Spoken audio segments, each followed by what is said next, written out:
Hi guys, it's Kelly here and I'm back with another video for Picket Studios. Today we are going to be using this sweet summer bellflowers, these stamps and the dies, and we're going to be making a sympathy card. So first things first, I'm going to go ahead and stamp down. I wasn't sure how many I needed, so I'm way over stamped, but that's okay. I'll just use them for something else. But I'm going to be stamping in a no-line coloring ink, whatever your preferred ink is, that's totally fine. I'm using Honey Beast today, but I've also in the past used Ink on 3 and Gina K, just whatever no-line ink you like. I always stamp mine twice because I like to be able to see my lines. So I just straight up, like, this will be a huge time saver, but I just like to be transparent. You guys know that if you watch my channel.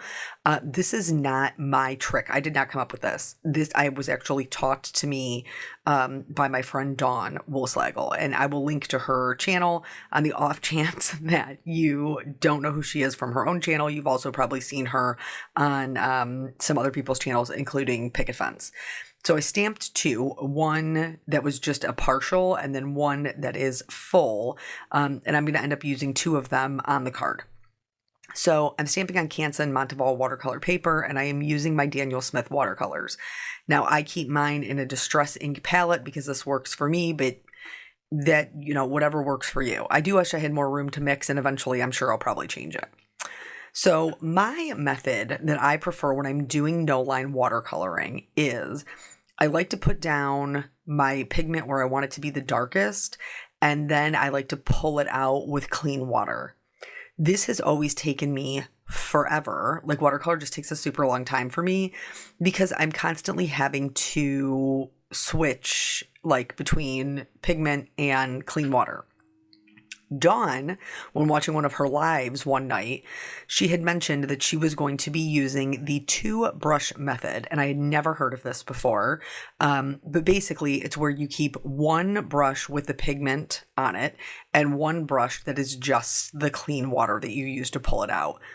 You guys, when I tell you that this whole process was so much faster using the two brushes instead of constantly having to rinse my brush, pick up more pigment, put it down, rinse my brush, put down the clean water, it cut my watercolor time in half, no joke. Now, this is my preferred method because I typically only watercolor stamped images. I don't freehand watercolor. If you're interested in that, I would highly suggest checking Dawn out. Watercolor is her, she's very talented in all mediums, but she's amazing in watercolor. So I would absolutely recommend checking her out. But I just typically do stamped images. I don't do too much like freehand. So for these bellflowers, when we're talking about like where we would add the shading, so because they're shaped like bells, that inside portion is typically going to be darker than the outside portion. And in order to make sure that we don't have blobs, when you're doing watercolor like this, you don't want to work next to two areas that are wet because they'll bleed into each other. So that's why you see me doing, like, kind of hopping around and doing a couple of different areas at a time, so that way none of them are touching. I prefer to work with a limited amount of water. Gives me more control. More water equals less control, less water, more control. So as I'm going through and I'm doing this, I'm using very little water and they're drying as I go. So I put down the darker pigment, and then this is just where I want the darkest shadows to be. I'm going to take that second brush with just clean water on it. If I need to blot off the excess water, I do. And then I will take in the water to the pigment. So I start putting down the water at the lightest edge, and then I push that water toward the pigment. Then I just let the water kind of do the work and let it bloom out. You can add more shading to this as long as that area is wet. You can keep dropping in more pigment if you want it to be a darker color, but you don't, once it's dry, then you have to start another layer. So for this one in particular, I did 2 layers. I'm going to show you both of them. And then for the other one, which you'll see just like an end clip of, I only did 1 layer. Now, when I say I only did one layer, what I mean is I only went over it one time. That doesn't mean that I just laid down that pigment, pulled it out, and walked away, because I didn't. A lot of times you'll see me continually going back to areas that are wet and dropping in more pigment. And what I mean by layers is like letting the whole thing dry completely and then going back in and do another layer. That is what I did with this one. With the other one, I did not. These immediately caught my eye when the release first came out. And obviously, like, I had my own illustrated set in the release, so I was super excited to use that. But then I knew that this set would be kind of like my next set that I would use, because I was very excited about them. I think they're super pretty. And there's 2 flowers in this particular set. The other one I think it's a hydrangea. But bellflowers come in all kinds of colors. I chose to go with more of a blue violet. And to achieve that, you can see that I've mixed up some colors. This is a little bit of quinacridone rose, a lot of quinacridone purple, and a little bit of ultramarine blue. Now, I do like adding in other, like layering the colors on top of each other. So that's the mixture that I'm using for pretty much all of my base layer. But when I go in with my second layer, sometimes I will add in a little bit more purple or a little bit more blue, just so that I have a different look, so it doesn't all look very one color to me, because I like color variation. Now, adding in the dimension, that does mean that your flower will still, like, it's going to have the light and dark values. It's going to have the shadows, like, as you're doing this. So it's not going to look flat, even if you only use one color. I just happen to like a lot of color variation in whether it's Copic coloring or colored pencil, or in this case, watercolor. That's just my preference. So I'm working my way towards the top. At the top of these little bellflowers, they have not only little buds, but you're going to have a lot more green. So you'll see I'll start adding in some of that. It's sap green is what I used. I'll start adding that in at like the tip of the little buds, and then I'll let them kind of bleed into that blue-violet mixture. That's, I think, probably it's so funny because it's like the smallest part of the watercolor painting, but I think that's my favorite part of it, because it just looks so pretty, like that green kind of drifting down and mixing in with that violet. I think it's just really pretty. So we're almost done with our first layer here. And then I am going to speed this up.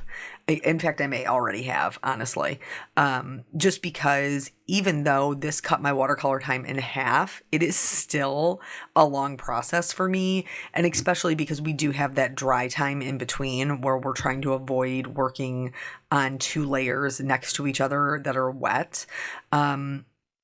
Doing any sort of no line is a little bit of a patience game, because if you're doing it with watercolor, you're not going to use, or not going to paint 2 areas next to each other. But even if you're doing it with colored pencils or with alcohol markers, you still have to go in and kind of map your shadows to begin with, so you don't lose your lines.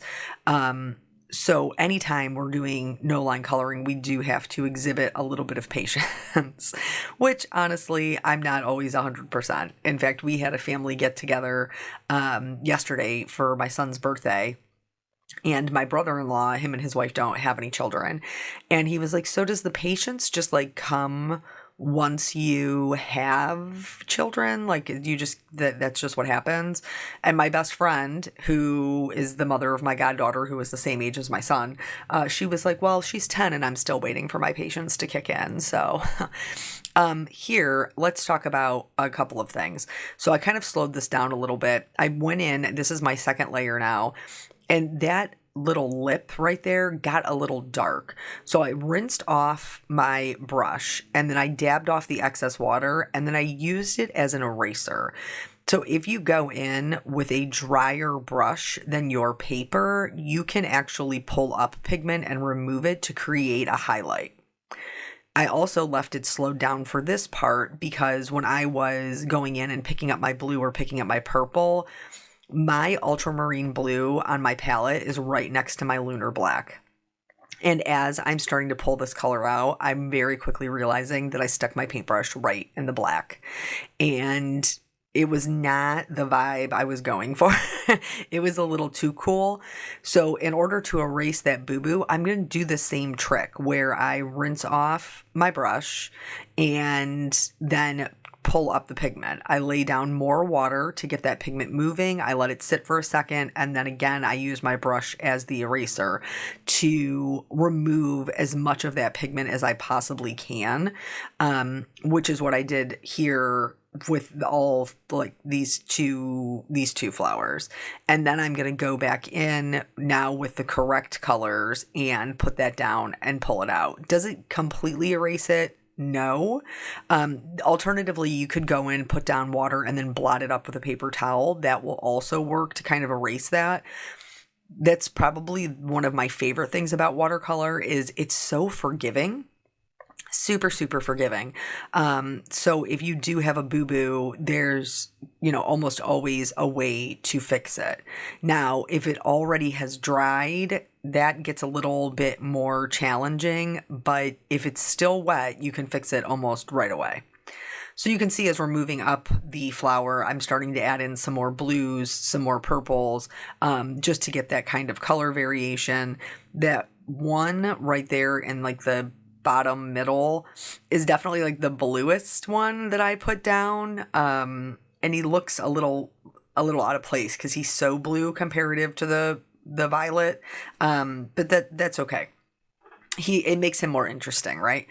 So yeah, I really was happy with the way that this came out. The other thing that I always do with my watercolor, and I think it makes a world of difference, and it doesn't really take too much time, like, when you're trying to get your stamp. For most of us, it's going to be a stamped image, but when you're trying to get your painting to kind of come to life, is you really have to put in those details. So if you're going through and you're adding your shadows, any point where two places meet will be darker, any point where one object lays on top of another will be darker, and then anything that's like kind of concave, like these bellflowers, they're pointing down, so you're going to have more shadows in the middle. And I probably could have even went darker than I did. But that will give you the dimension, but in order to make them look less like blobs, we do need to go back in and add those details. And in order to do that, I do tend to use a smaller brush. I use a smaller brush anyway. Not everybody is that way, but I tend to use a smaller brush, but especially for the details. And this is a number 2 round brush, so it's a very fine brush. And after these are dry, I'm going to go back in with some darker pigment, and I'm going to put in some little lines. The lines, it's important that you're making sure you're following the shape of the flower so that it's going to help give it some direction. And then that detail also kind of helps bring them to life a little bit. The only other detail I added, and it's not in a part of the stamp drawing, and I totally understand why, because it would just be black lines. But I also went in with that sap green and did like 1 or 2 little flicks of color in between the bellflowers, because in real life they do have those kind of leaves on each end of the bell portion. So I just did a little of that to just add some details. This is the second one I've painted, and this one we did not do 2 layers on, we only did 1, and I still think she's just as pretty. She's just a lot softer, which is fine. No 2 flowers are alike. God made us all unique. So going in, putting in those details, and then once these are completely dry, I will die cut them. I did want to do a little bit of a background here that just was like soft and kind of gave the illusion of some more flowers in the background. Wasn't going to overwhelm my painting, but was going to complement it. And so in order to do that, this is another piece of watercolor cardstock. I've wet it completely. And then I'm just going to drop in some of that blue violet color that we mixed up. And I'm also going to drop in some greens. This has a lot of water, so this is going to be moving quite a bit. Watercolors always dry back softer. So if you want it to be seen, you do have to go in a little bit darker than maybe you would normally. But if it gets too dark, remember, you can always blot it up, and you'll see me do that here in a minute. So as I'm kind of mixing this up, getting more of that blue, more of that violet, to put down this darker pigment, I added just a little bit more water to help it move, and then did some spatters. I find the spatters, even though they don't stay this way because everything's really wet, and so they're going to be very fluid, I find it's a really good way to get an organic look in the background by doing the spatters with the blue, violet, and the green. It's going to put them in different areas on the card than maybe I would have painted them. And then once I am happy with it, I'm blotting up the excess water, just cleaning that up, taking a look and see what I have. And I realized that I wanted it to be more concentrated on the left-hand side. So where it's running to the right, I'm just going to blot it with my little towel, and then that will soften up that area. So I have more color on the left than I do the right, and that's fine because that's where my focal point is going to sit. So here's another little trick. If you don't tape down your paper, I'm very cheap with my paper, and so I always cut it to the size I want it to be, so I don't tape mine down, but it does tend to get warped. So what I do is I put it in that little sleeve that I show you. It's just copy paper folded in half, and I will run it through my die cutting machine a couple of times. Sometimes I even put a shim on top just to make sure that it will flatten it without transferring any color. So now I have my little, are they bluebells? What are we calling them? Little bellflowers. They're cut out with their coordinating die cut, and I just laid them there so I could get the spacing right for my stamp. I don't typically make a lot of sympathy cards, but I am out. And when you need one is never when you want to make one. So I always try to have at least one in reserve for me or a family member if they need one. So I tried the grape juice first. And I knew it was probably going to be too purple, and it was. So that's why I also pulled out like the Nautical, which is a navy ink. So stamping one over the other kind of gives me this custom blue-violet color, which worked really well with the background paper that I'm using, as well as the color that we painted them in. So here I'm just adhering this. I have a little border around it. I had already trimmed my paper down to be just slightly smaller than an A2 size card so that I have that nice little border. When I'm doing sympathy cards, I do have a tendency to keep them pretty simple, just because I don't know, it's a somber occasion, so I try not to be too over the top with them. So I don't add a ton of dimension. I tend to have my coloring, if there's any on there, softer, or in this case, my painting a little bit softer. So, that way it's kind of like a calming vibe versus, something that I really love, bold, bright colors. Normally, that isn't necessarily the route that I go with sympathy cards. So here, I went ahead and adhered both those down. The stems do hang off the bottom just slightly, so I'm going to trim those off. You could adhere them to the watercolor cardstock and then trim them, but I liked them overhanging the purple just a little bit. I am going to accent the sentiment with some rhinestones. Typically, I don't do this, but the card did need something to kind of connect them all together.